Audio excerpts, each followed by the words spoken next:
The man history has come to know as Crazy Horse was born between 1839 and 1845 on Rapid Creek in west central South Dakota. He was called Curly by his band and family in his youth. His father's name would be important to the legendary figure, as his name was also Crazy Horse. Curly grew up wary and vigilant, bearing witness to a number of incidents, one of which was an 1854 conflict between the United States Army and the Sioux over the killing of a cow owned by a Mormon man. Instead of treating with the Sioux chief, Conquering Bear, Lieutenant John Grattan instead shot the chief. The Sioux warriors with Conquering Bear killed the U.S. soldiers in retaliation, but it was too late, as Conquering Bear died several days later from his wounds. Having seen such events unfurl in front of him, young Curly began training as a warrior. His first kill took place after he accompanied a Brule party to rob Omaha horses. When a fight broke out, he shot what he assumed was an Omaha warrior, but which instead turned out to be an Omaha woman. He was repulsed by this action, but he was soon back on the move. In 1857, the Sioux gathered to discuss their loss of control in their homelands. The heads of the Siouan tribes, Sitting Bull, Man Afraid of His Horse, Red Cloud, and Spotted Tail attended, and planned a campaign against the Shoshone Indians. Before Curly could head off to battle, his father took him on a vision quest. Curly reportedly saw a colorfully spotted horse and a young rider. From his vision, he came to believe he could not be killed in battle. In the fall of 1857, a large fight with the Shoshones occurred. Curly was just 15 at the time, but this did not deter him. During the course of the battle, he had a horse shot from under him. He then killed his pursuer, then followed and killed another Shoshone warrior. Proud of his son and convinced the young man was destined for great things, Crazy Horse bestowed upon his son his own name. Though considered somewhat small, Crazy Horse rode at the front so he could be the first into combat. He was also considered modest and humble, and it is said that he never wore a war bonnet. As he grew in prestige and respect, he saw numerous clashes in the 1860s and 1870s, such as the Sand Creek Massacre of Sioux allies the Cheyenne and Arapahoes.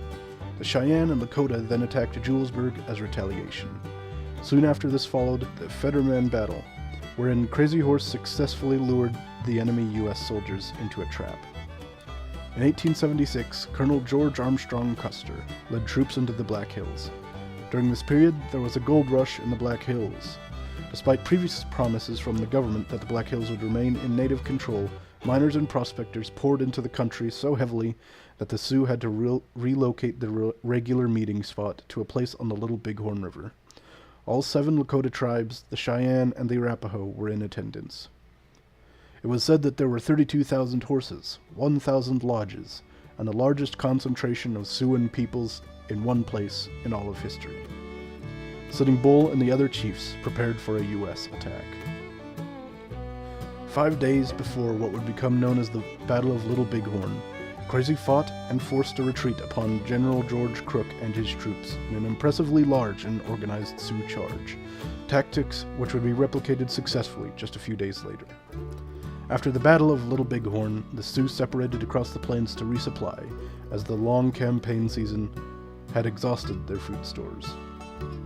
However, after Colonel Custer's defeat, thousands of whites signed up to avenge his death, and Crazy Horse and the other Sioux were constantly on the move.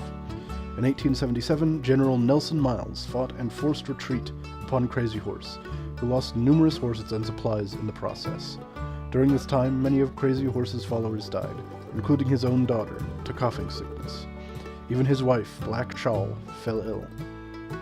Many of the Sioux pursued peace, such as Red Cloud and Spotted Tail, but Crazy Horse feared that they would lose their homelands in the Black Hills. In May of 1877, Crazy Horse led 899 Oglalas to Fort Robinson and surrendered. There it was counted that he'd brought 2,000 horses and 117 guns. At the time, the Red Cloud Agency, a mile and a half west of Fort Robinson, was in charge of feeding 13,000 Sioux, Cheyenne, and Arapahoes. The fort itself was moved across the border from Wyoming into Nebraska in 1873. The fort was to keep order within the region, and its grounds were mostly quiet. However, there was constant drunkenness and violence at the agency itself. It was here that Crazy Horse was restricted and monitored heavily, not allowed to go out to hunt, among other things. Crazy Horse had been promised by General Crook that he would get an agency in Wyoming, but the true plan was that he was to be showcased in Washington, D.C. before being sent to prison in Florida. Finally, Colonel L.P. Bradley summoned Crazy Horse to discuss the surrender. However, by this time, Chief Red Cloud had admitted that he could not control Crazy Horse, and many Sioux became wary of him and his refusal of peace. When the colonel refused to see him, and instead ordered him to be jailed, Crazy Horse pulled out a small concealed knife to resist, but one such wary Sioux named Little Big Man stopped him. Crazy Horse broke free but was stabbed in the back and side by a man who was likely a nervous soldier. It is not completely certain who committed the act, however, and Sioux still believe it was Little Big Man himself who stabbed Crazy Horse. Nonetheless, refusing to help, Crazy Horse died on the ground in Fort Robinson on September 7, 1877. Crazy Horse's former allies, the Cheyennes, were betrayed and sent to Oklahoma, but escaped and trekked through Oklahoma, Kansas, and Nebraska until being captured and sent to Fort Robinson. The army refused to feed the Cheyenne until they agreed to return to Indian Territory. In 1879, Chief Dull Knife of the Cheyenne and his followers shot the guards and tried to escape, but 32 of his people, as well as his daughter, died in the attempt. After hiding for several years, the remaining Cheyenne were allowed to resettle on a Montana reservation and Pine Ridge with their Sioux friends. By 1890, Fort Robinson had become the primary outpost on the plains when Fort Laramie was decommissioned. The nearby town, known as Crawford, was also a spot of racial tension, not only for Native Americans, but for African Americans who arrived as members of two black regiments. One African American soldier was killed in a saloon brawl, and Sergeant Emmanuel Stantz, who was a Medal of Honor recipient, was found murdered on a road outside of town. One black soldier was nearly lynched.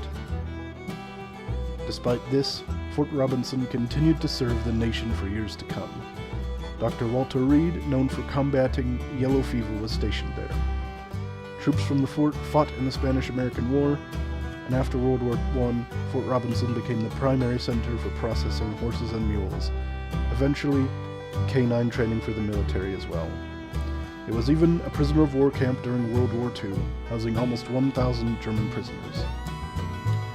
The fort was eventually decommissioned in 1946 and served as a cattle research station, then a soil conservation training station. In 1955, it became a state park. In 1989, the largest known forest and grass fire in Nebraska history occurred. The Cheyenne Barracks, where Dull Knife and his people were kept, was rebuilt in 2003 to help educate the state on the history of Native Americans of the area. In this manner, the fort continues to serve as a point of connection between Native Americans and the United States public.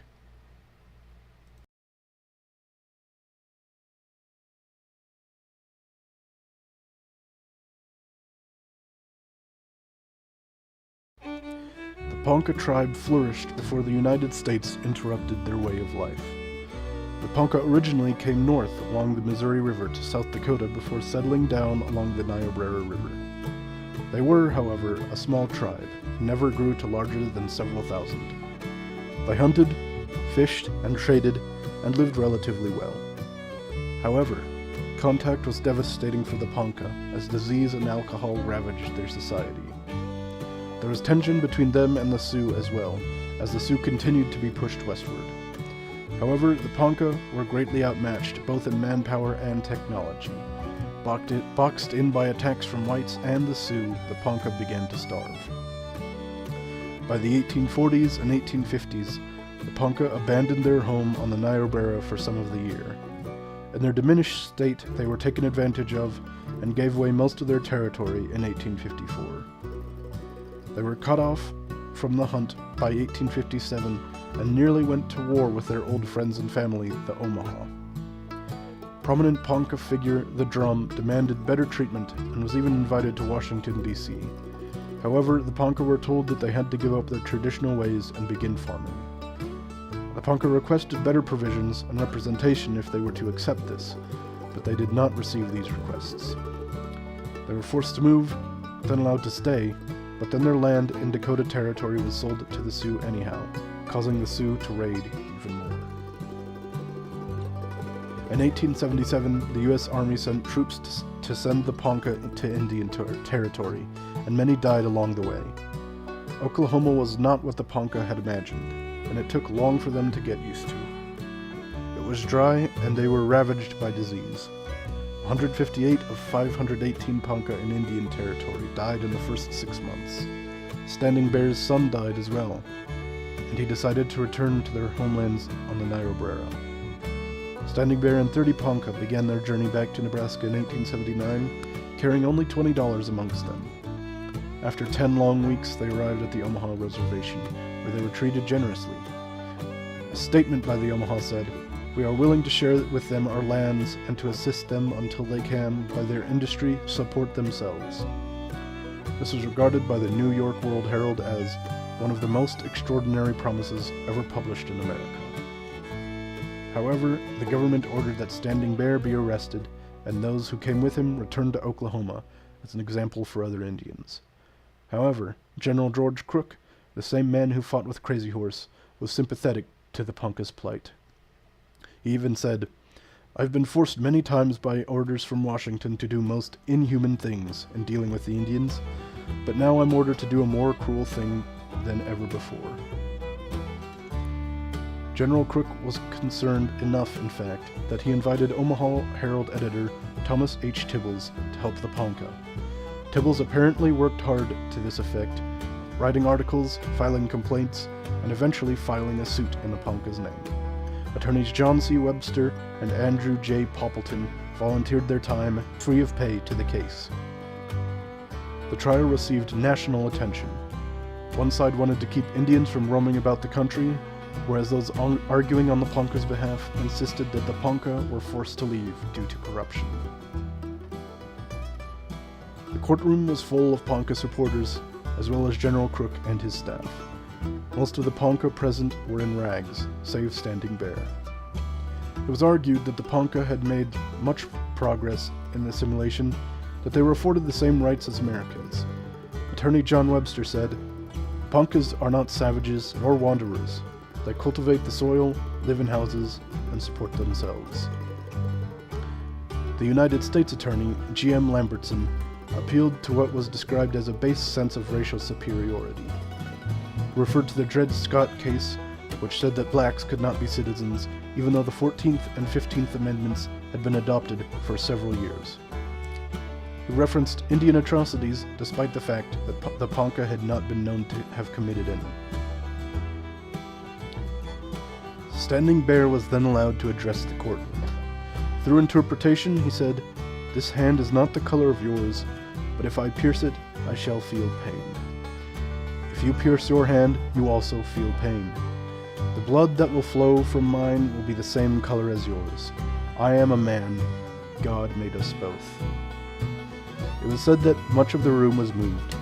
Even the previously unsympathetic Judge Dundy admitted that he felt for the Ponca.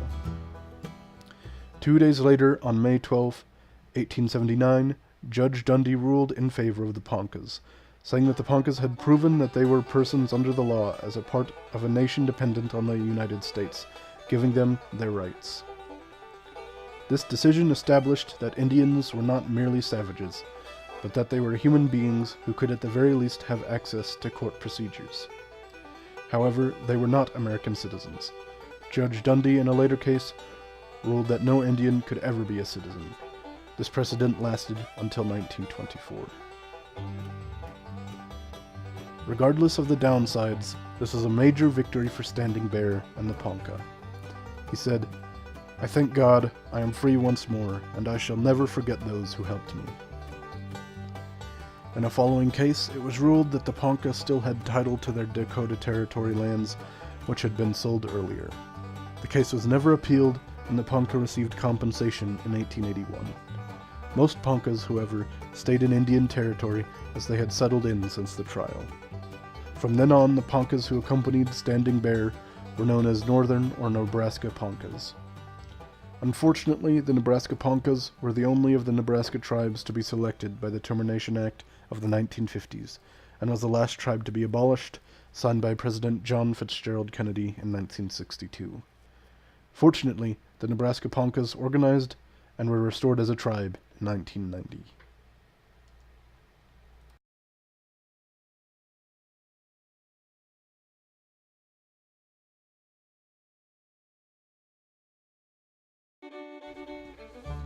William F. Cody was born near LeClaire, Iowa in 1846, just before the Mexico-United States War. He became the family breadwinner upon the death of his father at age 11, and by his teenage years he was a professional bison hunter, whose job it was to provide food for railroad construction crews.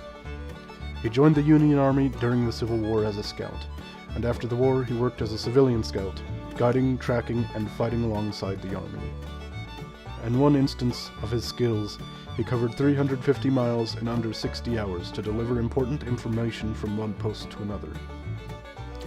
He became known as Buffalo Bill in 1868 when he outclassed William Comstock in a hunt, 69 to 46 bison.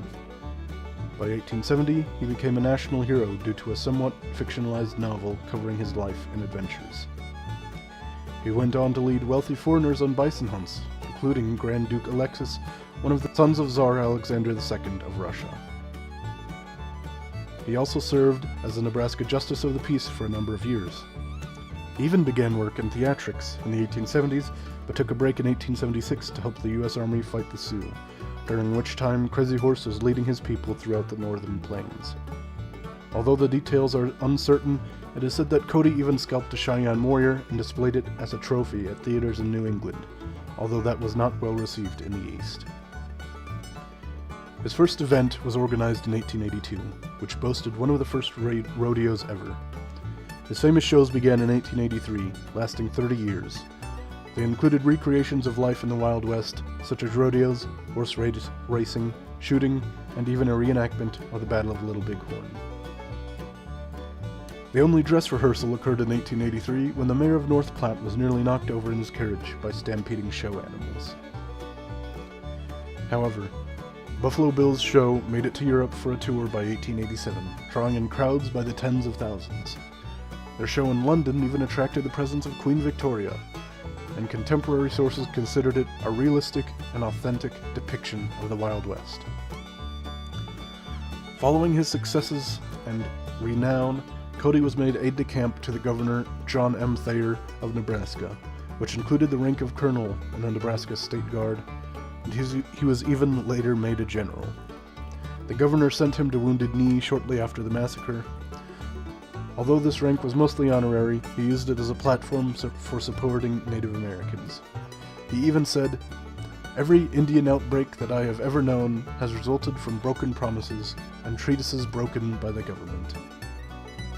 As his show continued, Cody accrued a large cast, including cowboys, Indians, Mexicans, soldiers, and even celebrities. Some of such well-known persons included people like Annie Oakley and Sitting Bull. His show did its best in the 1890s and was even filmed by Thomas Edison.